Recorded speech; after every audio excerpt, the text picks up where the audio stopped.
আজকে আমাদের ভিডিওটা হচ্ছে ক্যালকুলেটর রিলেটেড। তোমাদের সবার মনে একটা কোশ্চেন থাকে যে কোন ধরনের বা কোন মডেলের ক্যালকুলেটর কেনা লাগবে। দেখো, আমরা যখন পড়তাম তখন আমাদের এই নর্মাল একটা ক্যালকুলেটর হলেই হয়ে যেত।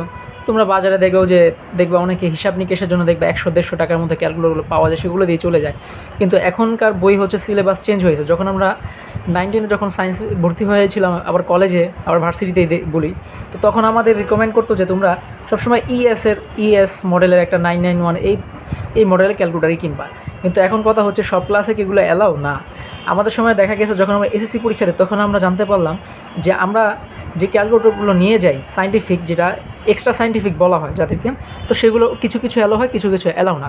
তো দেখো আমরা কোন ধরনের ক্যালকুলেটর নিতে হবে। যারা এখন 6-এ ভর্তি হয়েছো, 6 থেকে নিয়ে 10 বা ইন্টারমিডিয়েটে পড়ো বা ভার্সিটিতে পড়বা, তাদেরকে তো এই জন্য বলে দিচ্ছি যে কোন ধরনের ক্যালকুলেটর কিনলে তোমাদের জন্য ভালো হয়। দেখো, বাজারে একটা ক্যালকুলেটর পাওয়া যায় যেটা হচ্ছে MS, সেটা তোমরা না কিনাই ভালো। আমি রেকমেন্ড করি সেটা তোমরা কিনবা হচ্ছে দেখো এই ধরনের ক্যালকুলেটরগুলো কিনবা। তো দেখো, বাজারে এগুলো ডুপ্লিকেটও পাওয়া যায়,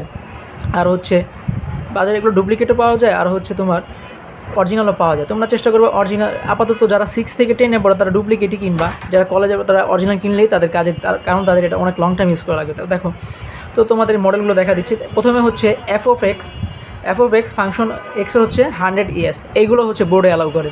আর যে কোনো বোর্ড পরীক্ষা তোমাকে এটা কখনো আটকাবে না। আবার এটাও তুমি যেটা ফাংশন অফ ES প্লাস 100-এরই, এটাও যদি নাও কিন্তু এক্সট্রা সায়েন্টিফিক, মনে করো ক্যালকুলেটর দেখতে অনেকটা এরকমই হবে, তো এটা অ্যালাউ করবে।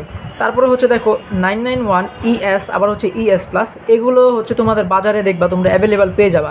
তো এগুলো অনেক সময় অ্যালাউ করে না। তো এখনও ধরতে গেলে সব জায়গায় এটা অ্যালাউ করে, কারণ হচ্ছে এগুলো তার সচরাচর একটা পাওয়া যায় না। তারপরে হচ্ছে দেখবা যে EX প্লাস, এগুলো তোমরা অনেক জায়গায় বোর্ডে অ্যাডভার্টাইজমেন্টেই দেখছো। তো দেখো, এগুলো হচ্ছে 512 ফাংশনের, আর হচ্ছে 417 ফাংশনের। তো তোমরা